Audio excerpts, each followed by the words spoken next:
இன்ஷா அல்லாஹ் வழக்கம் போல இன்று முதல் இந்த பயானை தொடர்ந்து தெளிவாக நினைவூட்டலாக இன்ஷா அல்லாஹ் கேட்டு வாருங்கள். ரமலானுடைய கடைசியில் உங்களுக்கான பரீட்சை நடத்தப்படும். பரீட்சையில் அத்தனை நபர்களும் கலந்து கொள்ளலாம். வயது வித்தியாசம் இல்லை.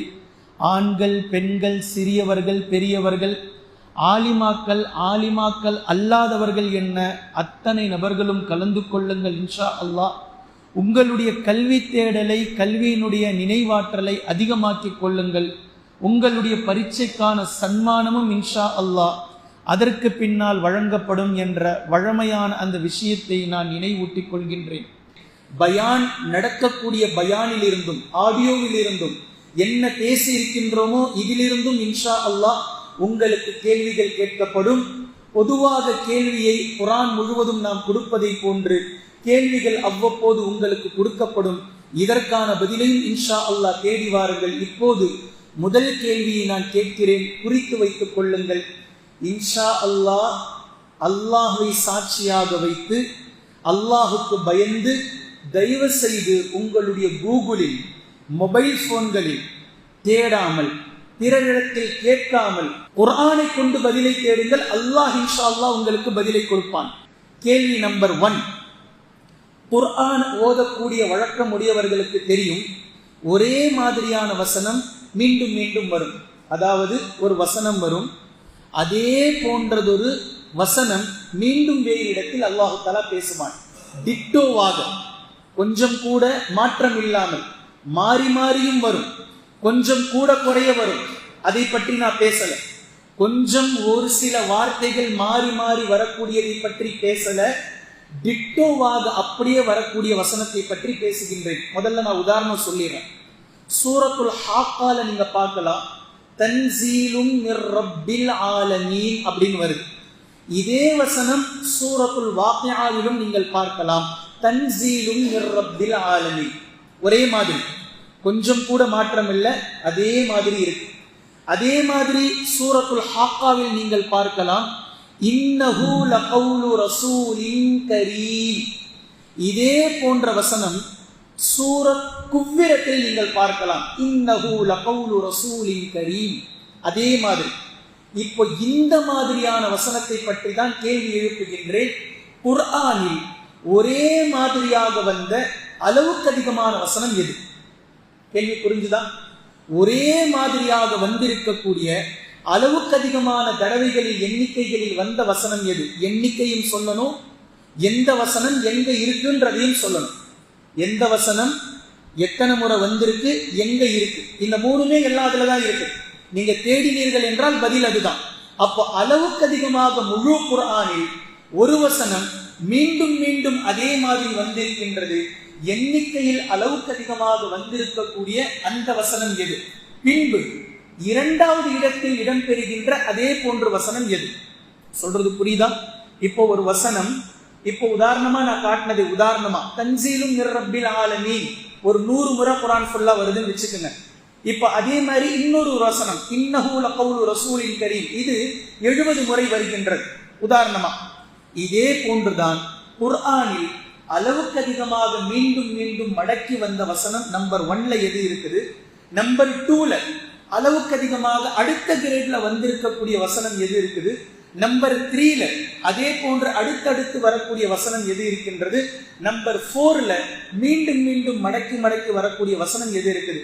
படிக்கட்டு மாதிரி நம்பர் 1ல இந்த வசனம் இருக்குது, நம்பர் 2ல இந்த வசனம் அதுக்கு அடுத்ததாக நிறைய தடவை வந்திருக்குது, நம்பர் 3ல அதற்கு அடுத்தது 3வது வசனம் இந்த வசனம் அளவுக்கு அதிகமாக வந்திருக்குது, நம்பர் 4 இந்த வசனம் அளவுக்கு அதிகமாக வந்திருக்கின்றது என்று இன்ஷா அல்லாஹ் பதிலை நீங்கள் ஆராய துவங்குங்கள். குர்ஆனில் இருந்து எடுங்கள். சில பேர் கேட்கிறாங்க, ஆயத்தினுடைய பிட்டா வரக்கூடியதையும் கணக்கில் எடுக்கணுமா? கிடையவே கிடையாது. அதாவது யா அய்யுஹல் லதீன ஆமனுன்னு சொல்லி வருது இல்ல, இப்ப இதையும் நம்ம கணக்கில் எடுக்கணுமா? இது இப்ப நமக்கு பழைய பாடம், 2 வருஷத்துக்கு முன்னாடி முடிஞ்சு போச்சு. மறுபடியும் அந்த கேள்வி நான் கேட்கல, கேட்கவும் மாட்டேன்.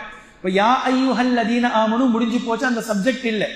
நான் இங்கு கேட்டிருப்பது ஒரு ஆயத், முழுமையாக ஒரு ஆயத், ஒரு வசனம் தொடங்கி ஒரு வசனம் முடிவு. இந்த வசனம் முழுவதும் இதே போன்று இன்னொரு முறை எங்க வருது?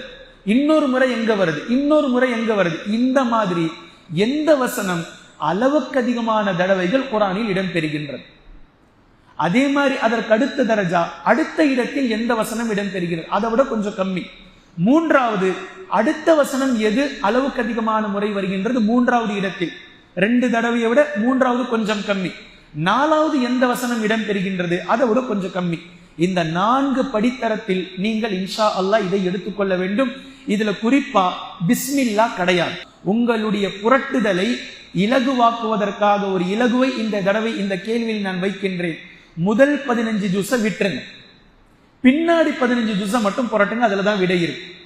கால அலம்லந்து 16வது ஜுஸ்ல இருந்து அம்ம ஜுஸ் வரைக்கும் இருக்கக்கூடிய 15 ஜுஸ்களை நீங்கள் புரட்டுங்கள். முதல் 15க்கு இந்த கேள்விக்கு நீங்கள் பதில் தேட போக வேண்டாம். பின்னாடி 15ல தான் இந்த 4ம் இன்ஷா அல்லாஹ் இருக்கு. அதை தேடி எடுங்கள். அல்லாஹு தஆலா அருள் புரியட்டும். குர்ஆனை நீங்கள் பார்க்க பார்க்க அதை ஓத ஓத அது உங்களை அதனுடைய உலகத்திற்கு இன்ஷா அல்லாஹ் உங்களை அழைத்து செல்லும். இந்த இடத்தில் உங்களுக்கான 2வது கேள்வியை நான் கேட்கிறேன். ஒரு கேள்வி ஏற்கனவே நான் கேட்டு முடிச்சிட்டேன். 2வது கேள்வி, இந்த சம்பவத்தை பற்றி அல்லாஹு தஆலா பேசுகின்றான் குர்ஆனில் நேரடியாக. இப்ப எப்படி பேசுறான் தெரியுமா அல்லாஹு தஆலா?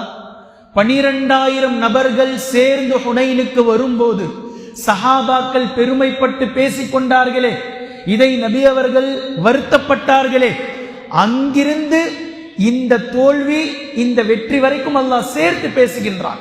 2 வசனத்துல எண்ணிக்கை ஒருபோதும் உங்களுக்கு வெற்றியை பெற்றுத்தராது. உங்களில் குறைவாக எண்ணிக்கை இருந்தும் நீங்கள் பலதரப்பட்ட மிகையான படைகளை வெற்றி கொண்டீர்கள். யார் வெற்றியை கொடுத்தது? யார் உங்களுக்கு வெற்றி வாகை சூட வைத்தது? யாருடைய உதவியை கொண்டு நீங்கள் வெற்றி பெற்றீர்கள்? இப்ப என்ன ஆச்சு? 12,000 பேர் இந்த படையை யாராலும் வெல்ல முடியாது என்று பேசிக் கொண்டீர்களே, இப்ப என்ன ஆச்சு? அல்லாஹ் நாடாமல் இருந்திருந்தால் இப்போது நீங்கள் தோல்வியை தழுவி இருப்பீர்கள். ஆனால் அல்லாஹு தஆலா முஸ்லிம்களுக்கு வெற்றியை கொண்டு அல்லாஹு தஆலா பெருமிதப்படுத்தினான். நபி ஸல்லல்லாஹு அலைஹி வஸல்லம் அவர்களை இந்த களத்திலே கண்ணியப்படுத்தினான் என்று அல்லாஹு தஆலா பேசக்கூடிய வசனம் முதல் 15 ஜுஸ்களிலே இருக்கின்றது. இன்ஷா அல்லாஹ் தேடி எடுங்கள். அல்லாஹ் எப்படி பேசுகின்றான், என்ன பேசுகின்றான் என்ற இந்த செய்தி முதல் 15 ஜுஸ்களிலே இதை பற்றி அல்லாஹு தஆலா பேசியிருக்கின்றான். இந்த வசனம் எந்த சூறாவில் இடம்பெறுகின்றது, எத்தனாவது வசனம், அல்லாஹ் இதை எப்படி பேசுகின்றான் என்பதை நான் கருத்தை சொல்லிட்டேன். கருத்தை நான் தெளிவாக சொல்லிவிட்டேன். இதை இன்ஷா அல்லாஹ் இந்த ஆயத்தை நீங்கள் தேடி எடுங்கள். அதற்காக உங்களுடைய நேரத்தை கொடுங்கள். அல்லாஹு தஆலா அதில் பரக்கத்தை செய்வான். குர்ஆனையும் ஹதீஸையும் தெளிவாக விளங்கக்கூடிய நன்மக்களாகவும் அதை நடைமுறைப்படுத்தக்கூடிய மக்களாகவும் அல்லாஹ் நம்மை ஆக்குவானாக. சுப்ஹானக்கல்லாஹும்ம வபிஹம்திக அஷ்ஹது அல்லா இலாஹ இல்லா அன்த அஸ்தக்ஃபிருக வ அத்தூபு